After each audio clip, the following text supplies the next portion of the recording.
buenos días. Vamos a empezar otra conversación con el Diplomado Internacional de Gerencia de Empresas, que es un programa que está ofreciendo Corre Consulting en Latinoamérica y que este año ya tuvo una versión renovada en conjunto con la Universidad del Espíritu Santo de Guayaquil. Y Javier, que está aquí presente, eh, es el profesor a cargo del último módulo y que ya está en ejecución, ¿cierto, Javier? Estamos, Sí, señores. De hecho, hoy qué día es jueves, hoy oye, terminamos la segunda semana, o sea, sería la Buenos días, cuarta María clase Jesús. en, en estrategia ¿A qué hora? ¿A las y, 5:30 quedamos? y la semana que viene son las últimas dos clases. Entonces, la última clase, que sería el jueves de la semana que viene, el desafío o invitación que hicimos fue que Jorge Arias y Viviana Pazmiño, que pertenecen a la empresa Coditec, que fueron clientes nuestros, tuyos, directamente en la implementación del programa Visión Viable. Entonces presenten su historia, ¿no? Desde el punto de vista de la incorporación de teorías de restricciones como eh, filosofía de gestión y además de eso, el uso del árbol de estrategia y táctica, el desarrollo de las ventajas competitivas decisivas con distintas fórmulas o propuestas para el mercado. Entonces, aceptaron la invitación o el desafío y pues van a presentar como para cerrar la parte de estrategia, que es donde hemos ido consolidando y conectando todas las piezas lógicas. eh, y estaba precisamente hace unos días volviendo a ver un video de Eli de esos de antaño, eh, que la reacción siempre es la misma, ¿no? ¿Qué falta me hace o qué falta nos hace? sí, lo El echamos de menos. lo echamos de menos terriblemente, y explicando por qué es que la implementación tiene que ser holística, ¿ya? Y todos los paradigmas que están asociados y que la única manera sensata, sensible, bueno, sensible es como sensata más bien, porque en inglés es sensible y en realidad es sensible es que tiene Con sentido, sentido. sensata, con sentido, sensata. Es realmente entender bien primero los elementos y las interdependencias que hay entre todas las partes, pero es comprender los paradigmas que hay que desafiar y entender el todo, que es la única manera sensata de poder definir exactamente, ok, ahora bien, entendiendo que vamos a resolver un dilema, un conflicto medular, y hasta que no está bien verbalizado y no está bien consensuado por todo el mundo, entonces a partir de ahí es que realmente se tiene claridad acerca de cuál debe ser la estrategia de la compañía, es decir, esas elecciones de en qué mercado vamos a estar, cuál es la oferta de valor que vamos a hacer, cómo lo vamos a ejecutar, quién va a hacer qué, o sea, toda la definición de para dónde va a ir la empresa. Obviamente apalancado en el hecho que eh, la, el deseo es incrementar la velocidad de generación de throughput versus el gasto de operación. O sea, nuevamente alcanzar ese nivel de desempeño que él llamaba siempre próspero. Y eso obviamente cambia la cultura. Una cosa interesante que está en ese video, que Alan lo publicó por ahí en LinkedIn por si acaso, o sea, y creo que está en los videos que tiene Alan en su canal en YouTube si lo quieren ver, porque no sé dónde más está ese video, ¿ya? O sea, ahí fue Está que en YouTube, yo lo vi. sí, ahí fue que lo vi, está, digamos, ya está disponible públicamente ahí, y Eli habla siempre de, de por qué tiene que hacerse, o sea, cuál es, en su estimación en ese momento, por qué hay que hacerlo desde el punto de vista holístico y todas las cosas. Al final termina describiendo lo que alguna vez conocimos como el 4x4, ¿no? Y es interesante volverlo a ver. Pero bueno, eso era, digamos que esa es la Pero eso integración, es, ¿cierto? o sea, completando un poquito y la razón fundamental de por qué. Porque hay que hacerlo holístico, porque si tú no lo haces holístico vas a dejar algún aspecto del sistema descolgado Sí, y claro. probablemente con rendijas. Las rendijas son contradicciones y las Ujú, contradicciones son destructivas. sí, Yo creo que en la rebelión de Atlas, Ayn Rand hace decir a algunos de sus personajes, las contradicciones destruyen las realidades que las contienen. ujú, Una frase así. sí, Y, y yo lo veo pues constantemente que las contradicciones finalmente van destruyendo. A veces destruyen suficientemente poco para que sea solamente una erosión y entonces el esfuerzo gigantesco que hacen en la empresa para seguir generando dinero y valor puede compensar eso de alguna manera, pero es un freno, es un lastre. O sea, cualquier contradicción es un lastre siempre. Y esa es una afirmación que hago eh, responsablemente desde el punto de vista de, siempre, sí, siempre es un lastre. Y eso está en la base de nuestras creencias, de teoría de restricciones. Y te digo creencia porque es un axioma, digamos. Cuando uno sí, habla en matemática de cosas que uno puede usar para después derivar más conocimiento, están los axiomas y están los teoremas. Las conjeturas son teoremas que todavía no se han demostrado y que son conjeturas y que podría demostrarse lo contrario, que la conjetura está equivocada. Pero los axiomas son cosas que uno acepta o no acepta y dice, bueno, es que es de sentido común, pero la acepta o no la acepta, pero de ahí en adelante se construyen. Por ejemplo, uno de los axiomas, yo creo que en el libro Los elementos de Euclides, que debe ser de los libros más influyentes de la historia, establece 5 axiomas, me parece que son 5. Bueno, uno de ellos dice, 2 líneas son paralelas cuando intersectan en el infinito, o una cosa así. ujú, No me acuerdo muy bien si dice eso o dice, pero da lo mismo, no se puede demostrar. O sea, como tú lo digas, no se puede demostrar. Porque sí, como las rectas son infinitas, ¿quién se fue a parar al infinito para ver si es que se cruzaban o no se cruzaban? ¿No? claro. Entonces, ¿Quién llega? no se puede demostrar. Pero es un axioma. Y tú dices, bueno, pero es obvio. Entonces, uno de nuestros axiomas, ¿cuál es? Que toda contradicción puede ser eliminada. Y eso es impresionante. Y eso es, hay convergencia. Bueno, convergencia. Si hablamos de Newton, no es que se trata de convergencia, sino que es la base, porque Eli se basa mucho, o se basó en esa creencia de Newton, que expresa en su libro de 1687.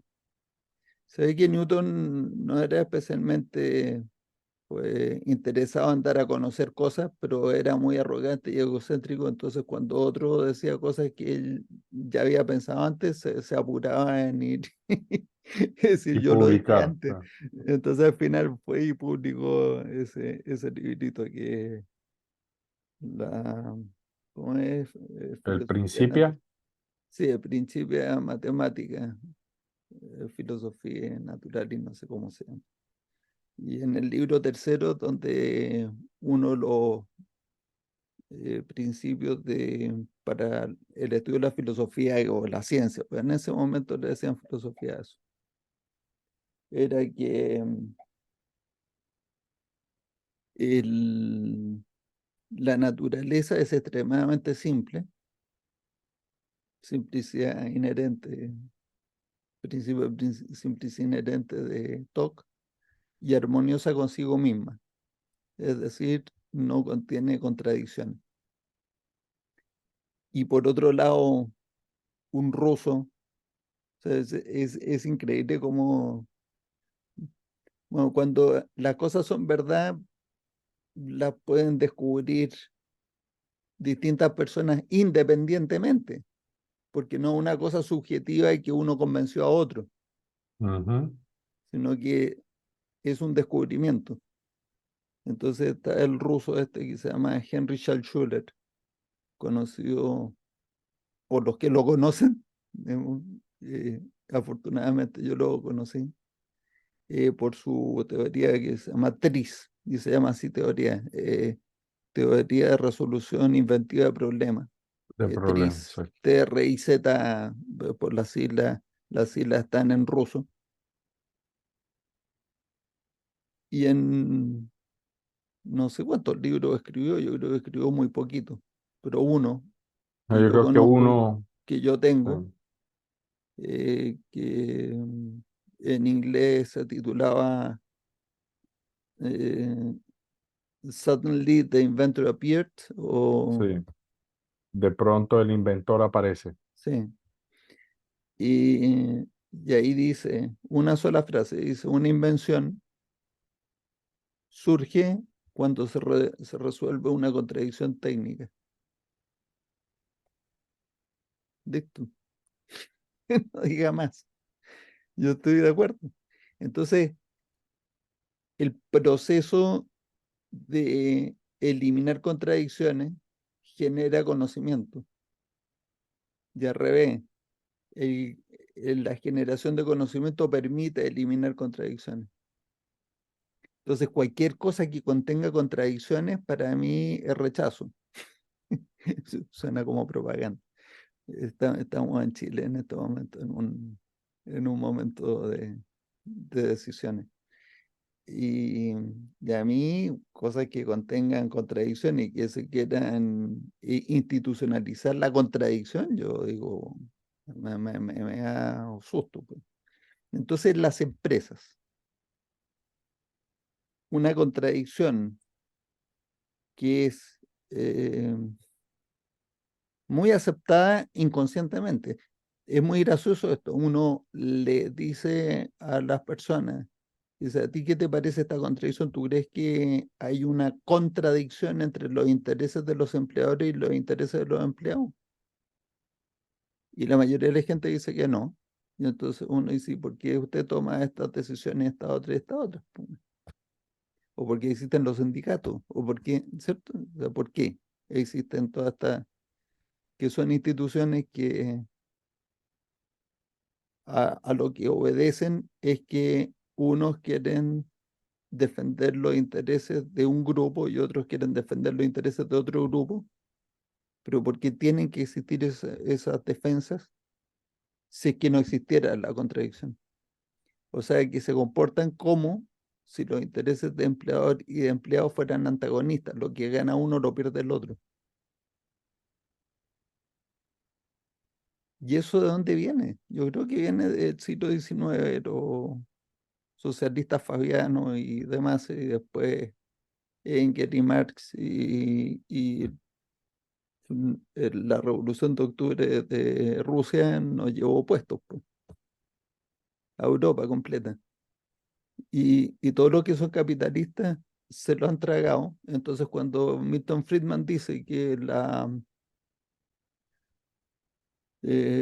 misión fundamental de los gerentes o la tarea fundamental de los gerentes es preocuparse de los intereses de los accionistas de la empresa, no está diciendo que los intereses de los accionistas sean contradictorios con los intereses de los empleados. Lo que está Sí. diciendo es que si tú te preocupas de los intereses de los accionistas, la empresa va a andar bien. Y lo demás jala, ¿no? Claro, siempre y cuando no tengas como principio rector o como supuesto básico que los intereses de los dos grupos son antagonistas. Antagonista. Pero Y ¿sabes es quién dijo en la primer lugar que no eran? Ya lo sabes, Mr. pues yo te Taylor. lo he contado. Sí, Mr. Taylor. Frederick Winslow Taylor, ingeniero norteamericano que en el siglo XIX, él estaba muy sorprendido de las cosas que pasaban y se puso a investigar cómo lograr mejorar la productividad porque él decía, vamos a ver, los accionistas quieren ganar más dinero, ¿sí? Y para eso quieren reducir el costo. Perfecto. Los empleados quieren ganar más dinero, ¿sí? Y para eso quieren aumentar el salario. Fantástico. Yo les voy a mostrar cómo se puede reducir el costo aumentando los salarios y ganando más dinero en la empresa. Que es la famoso aumento de productividad, que es obvio, ¿no? Ahora que uno lo dice. Ahora eh, se me olvidó el nombre de nuestro invitado, Jorge. Sí, Jorge González Moore. Jorge González. Me recordó una cosa que yo había escuchado alguna vez, pero que no le había puesto tanta atención. Y dice que las tasas de capitalización determinan la productividad. Y la capitalización no necesariamente solamente es acumulación de capital físico, sino que también Intelectual y intelectual de conocimiento. El conocimiento sí, también es capitalización. también, exacto, exacto, Entonces la tasa de capitalización va determinando la productividad y cuando tú aumentas la productividad, inmediatamente los salarios aumentan. exacto. Y es una cosa, bueno, entonces, ¿quién ganó? Durante 100 años ha ganado la contradicción. Tenemos que derrotar eso.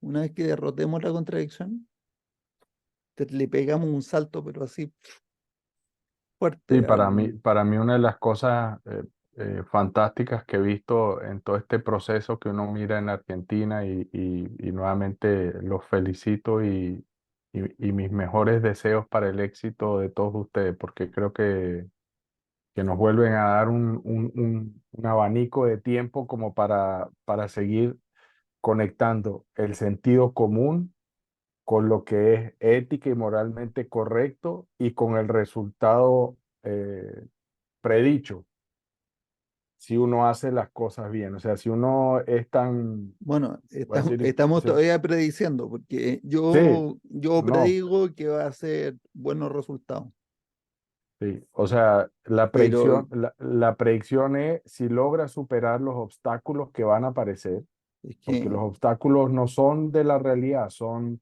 o sea, a lo que me refiero es, no son porque haya algo que no se pueda hacer, sino porque alguien no tiene la voluntad de que se hagan. O sea, son obstáculos impuestos por comportamental, ¿sí? Por comportamiento y por joder la paciencia, nada más. Eso es lo que yo creo. Si se alinean voluntades y se puede, y fíjate que todo esto, la reflexión que yo estaba haciendo, para mí es un proceso de gestión de cambio. ¿Sí? Esa es la manera como yo lo he estado tratando de asimilar y lo que nosotros hacemos con las empresas, porque al final se parecen algunas cosas, donde de repente hay una idea, la gente se genera el consenso de que la realidad hay que cambiarla, hay que hacer algo diferente para llevar el desempeño de la organización a otro nivel, pero siempre aparecen aquellas personas que son los escépticos, porque ya están cínicos de que no le creen a todo el flavor of the month, ¿no? Después están las personas que no le creen a nadie porque simplemente no le creen a nadie, y otros que realmente se dan cuenta de que se les acabó la pantomima, entonces van a tener que trabajar, ¿sí? O sea que los la empresa y menos de eso. hay menos, Sí. pero los hay, ¿ya? Pero es un tema de seguridad y un tema de cuál, pues sí, depende de la empresa, pero los hay. O sea, lo digo porque cuando uno empieza a conversar con las empresas y para mí haciendo la conexión de todas estas piezas, siempre me sorprende que el punto fundamental de partida es la creencia de que la suma de los óptimos locales, ¿sí? La eficiencia local termina siendo la eficiencia del sistema o el resultado del sistema o el impacto global. Y eso es ese concepto tan simple, es tan perverso que es lo que hace que las organizaciones terminemos funcionando como funcionan y como hacemos las cosas. Y tiene espejo en todos lados, en todos los indicadores, en todas las decisiones que tomamos como individuos, como organizaciones, como instituciones, como gobiernos, como política. Entonces, Y es solo eso, ese es el Pero bicho, ¿sí?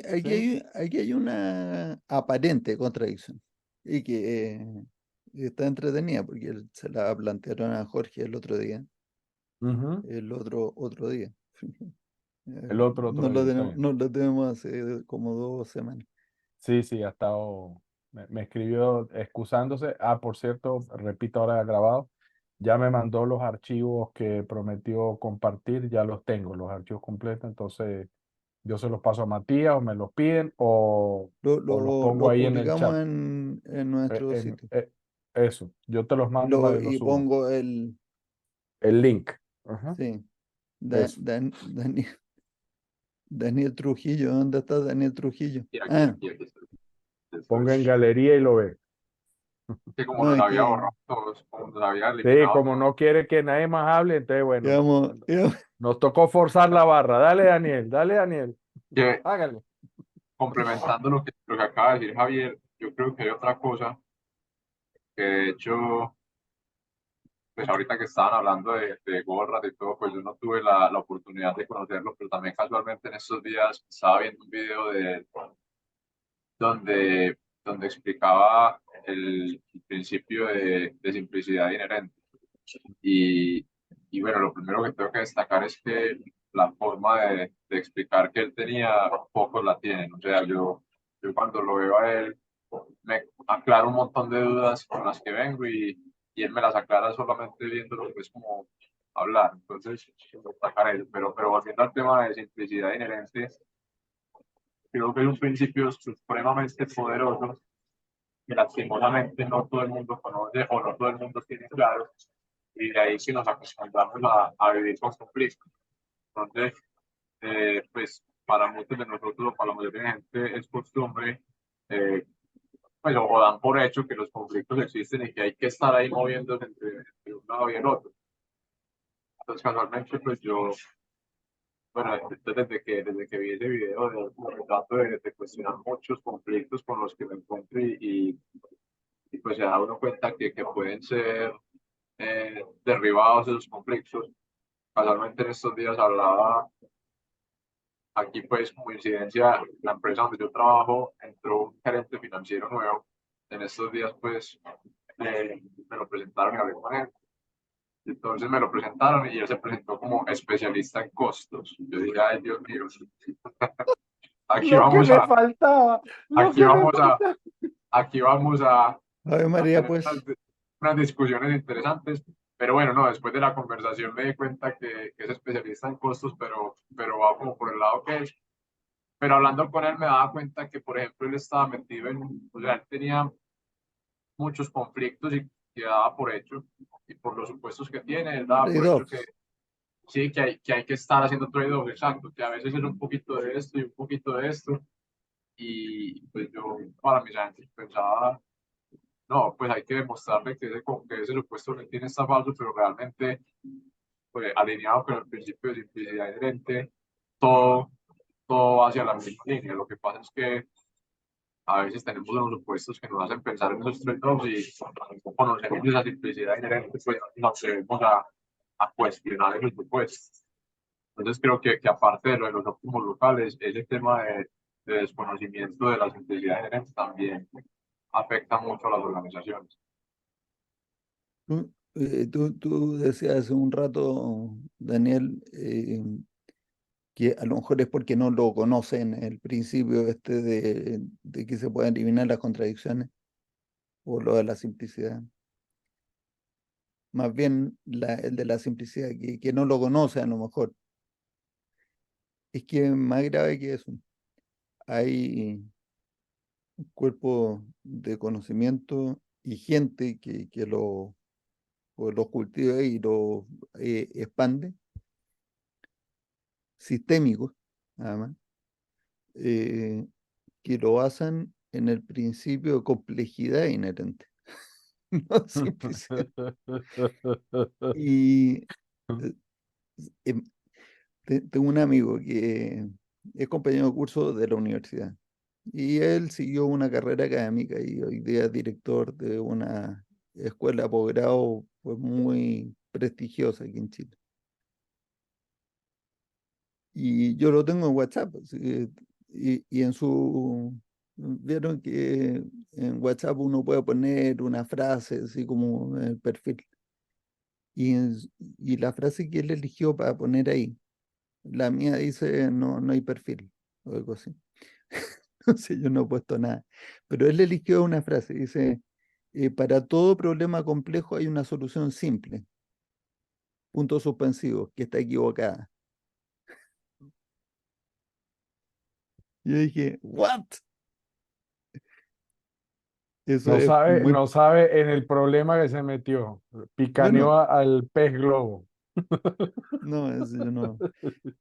Eh, y, y eso está súper alineado con otra que no he podido encontrar el paper, yo creo que lo perdí, no sé dónde lo tenía. Un paper que había bajado yo pues del MIT, SDM, System Dynamic Management, algo así, Ujú. que creo que se llama, es, el departamento de posgrado de Ingeniería de Sistemas en el MIT. Y que yo creo, no sé si fue fundado, pero es siguiendo pues toda la línea de eh, el De doctor Jay Forrester. Forrester. Jay Sí. Forrester, sí.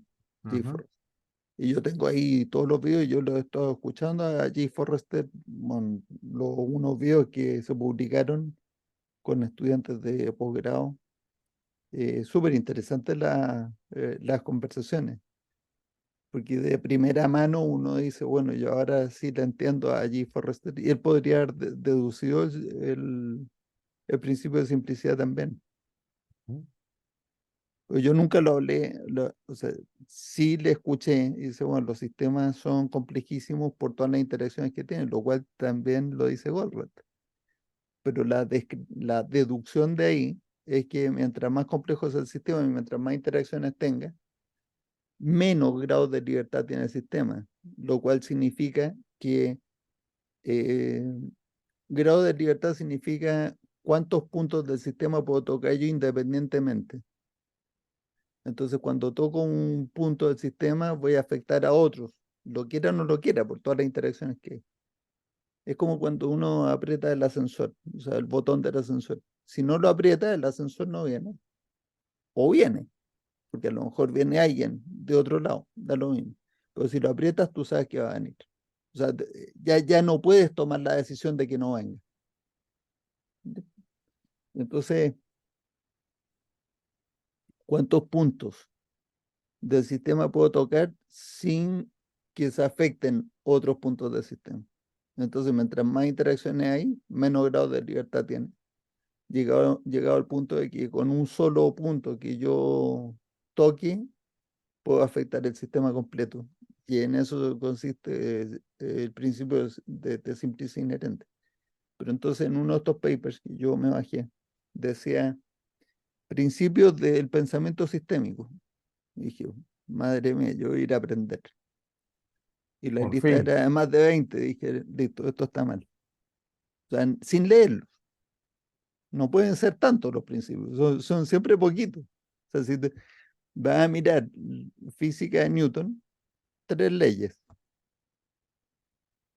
Vas a mirar postulados de Euclides, 5.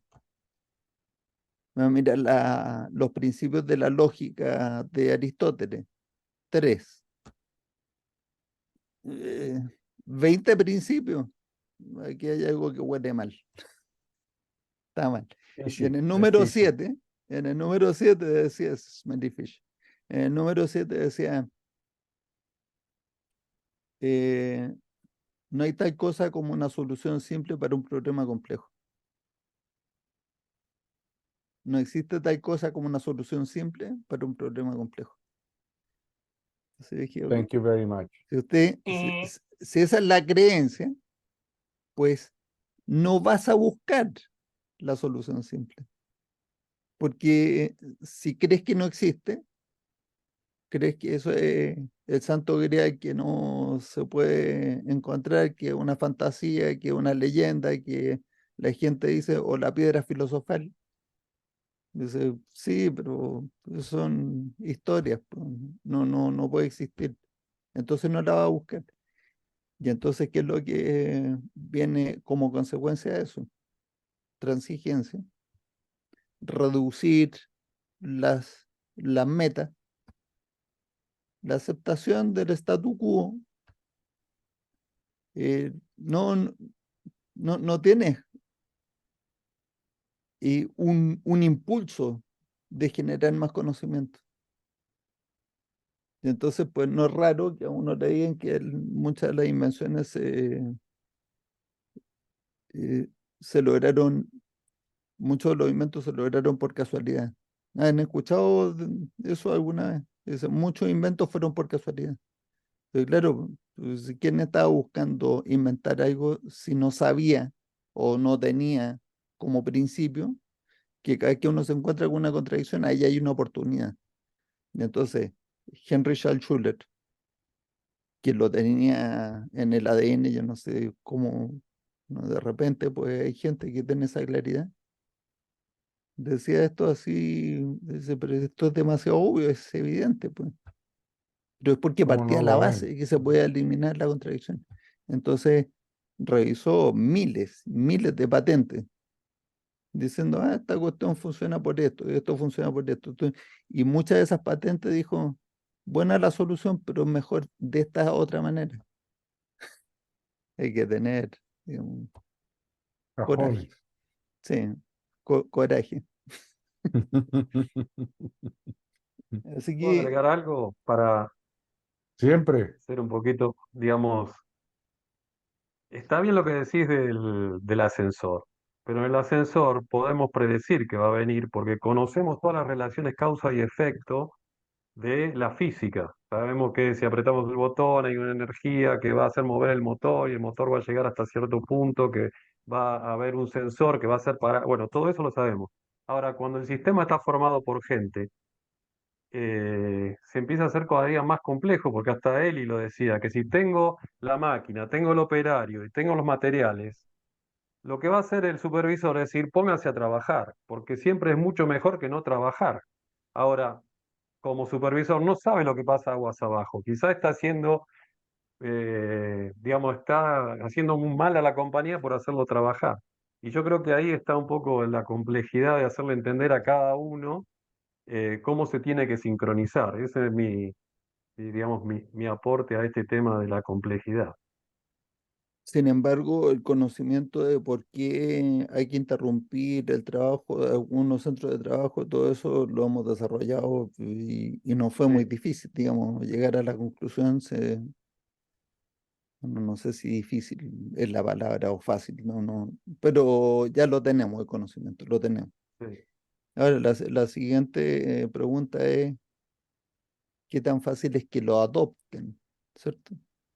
Entonces, cuando tú empezaste a decir esto, Daniel, pensé que me iba a decir, en el ascensor son todos sistemas mecánicos y electrónicos y son muy predecibles porque no tienen voluntad propia y no pueden desobedecer. Pero no, los seres humanos son impredecibles. Y esa fue una de las primeras objeciones que le hicieron a Eli. Ahí. Bueno, ahí en la presentación, la última presentación que hizo en vida en mayo de 2009, Abril, en no, Baltimore, mayo, 2011. en abril del 2011, perdón, en abril del Sí. 2011, en Baltimore,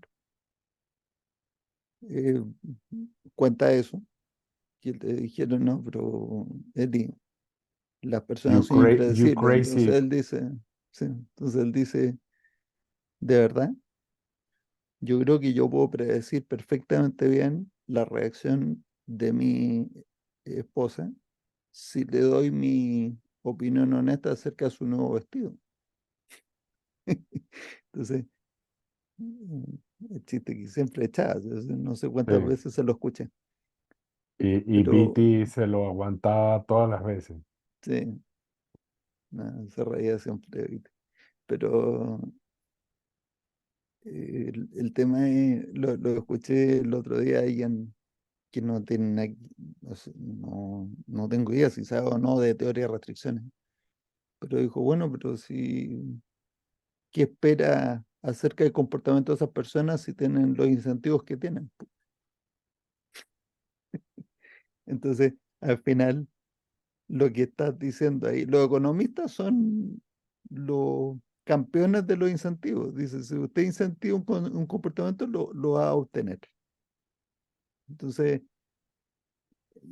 mi hermana que estudió economía y que de teoría de restricciones, yo creo que TOC cree que es trastorno obsesivo compulsivo, nada más, no tenía idea, yo no le explicaba nada. Pero ella siempre dice, el problema es de incentivos. Y a mí me da risa, yo digo, ok. O sea, el supuesto básico es que las personas son muy predecibles, extremadamente predecibles, Mm. pues si no, ¿qué objetivo tendrían los incentivos? Los Pues, incentivos no funcionarían, no exactamente, servirían para nada. para nada. Entonces, ni así, doctor. La Ujú. explicación no es esa. La explicación es que, o sea, ayer estaba hablando con alguien porque, dime, Daniel, abriste el micrófono, dale, no te reprimas.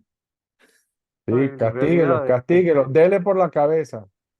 estamos de acuerdo, pero yo creo que ahí hay un comportamiento cultural, que también lo decía Eli, que es que la gente tiene que ser eficiente en todos lados, tiene que estar siempre ocupada.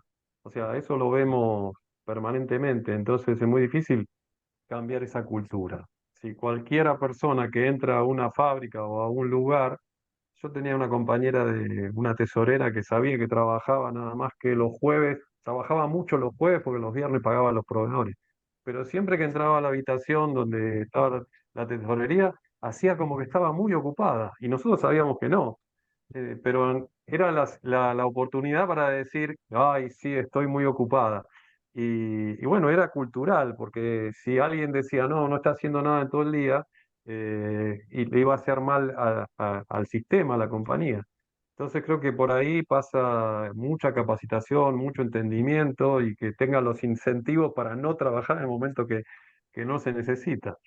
Eso Y quería esto, agregar. esto Sí. parece una caricatura, esto que estamos diciendo, pero hace poco, así ni siquiera cuánto tiempo, pero fue hace muy poco. Estuvimos conversando en una empresa, estábamos con Javier, con alguien que decía, pero si es que a mí me exigieron que recortara gasto echando a 5 personas del equipo. 5 personas, exacto. Y yo peleé Y justifiqué, ¿por qué y no? justifiqué por qué no íbamos a echar a 5 y entonces pues hubo que echar a 2. Y yo pensaba para mí adentro, o sea, transigencia, tra- tra- una transigencia. Claro, porque al final te pueden entre la espada y la pared. Es o los 5 o los 2 o usted. O sea, las contradicciones son destructivas. Sí. Y fíjate, tomando eso como para también complementar lo que decía Daniel de la parte cultural y por donde empezamos, creo, porque ya no sé si fue cuando estábamos grabando fuera del aire, no me importa. eh, Estábamos hablando, yo les decía que toda esta lógica de lo que vimos en Argentina para mí es un gran proceso de change management y cuando uno va y amarra el principio con la lógica y todo eso. Y ahora lo conecto con una de las primeras cosas que él dice cuando en el video este que les recomiendo que hay que verlo muchas veces, porque al final termina describiendo el proceso del 4x4 que en aquella época utilizábamos para persuadir a las empresas, pero empieza diciendo, olvídense de creer que ustedes con resultados van a cambiar la cultura. Es decir, si ustedes creen que van a ir y le van a mostrar a una empresa, mire todas las referencias que tengo, estos son los resultados que se pueden lograr, van a perder el tiempo. ¿Sí? Ujú. Por eso que decía, la única forma de hacerlo, la intervención tiene que ser holística para que la empresa realmente se transforme, para que usted pueda pasar de un estado cultural a otro. Y como es un cambio de paradigmas múltiplos, varios, Entonces lo que tiene que hacer es dedicarle tiempo a examinar los paradigmas y decidir que están o no están bien y decidir cuál es el correcto y decir, listo, ya entendimos, este es el que toca. Y eso es hablar, mostrar la lógica, discutir, argumentar. Olvídense de mostrar con ejemplo, porque la gente lo que le va a impedir ver el resultado de la manera en la luz correcta es el paradigma. Hasta que no lo cambie, no se alinea. ¿Ya? Y eso hay que hacerlo con todas las personas que están arriba y después el medio y después abajo. Lo Entonces que ese es pasa el es que gran desafío. Sí, pero también tiene el tema de que, o sea, que cuando tú estás mostrando resultados, tienes todas estas cosas que pasan por la cabeza de las personas. Y dices, sí, ya, pero eso es otro país. Ellos son diferentes, no es la misma industria. Ya, ellos son diferentes, el capítulo ellos son diferentes de con todas mil las y una variaciones, manera, sí, ¿ya? exacto. Ellos venden más, Hay ellos una, venden menos, ellos tienen más personal, ellos tienen menos personal. Ellos hay Es una cosa más infinito, que es quería infinito. agregar. Sí, sí, Hay Daniel, que- dale, porfa. que se está hablando mucho acá en este momento. ¿Cuál es el riesgo de cambiar? Si seguimos así, vamos mal. Ahora, existe un riesgo de tomar decisiones hacia un cambio y eso hay que evaluarlo. Y muchas veces en las empresas también te lo preguntan, te dicen, bueno, pero ¿es cierto que va a crecer el throughput más rápido que el gasto? ¿Es cierto que va a pasar esto? Entonces es un no tengo la poco menor el idea, desafío. Daniel. No Exacto. sé. Y Yo la lo verdad que es te esa. puedo decir es, o sea, no lo sé, no lo sé. Yo creo que lo lógico es que sí, pero igual, en el caso es que es muy fácil sabotear procesos, sobre todo cuando son sistémicos. Meter Me el, quedo, me quedo parado, no, ni siquiera tengo que hacer algo en contra. Me quedo parado, no hago nada. Así de fácil. meter el palo en los rayos de la bicicleta es lo más fácil que hay. No, Echarle azúcar al motor. no había como reflexionado mucho pues en lo que lo que acabamos de decir de que persuadir con resultados es perder el tiempo.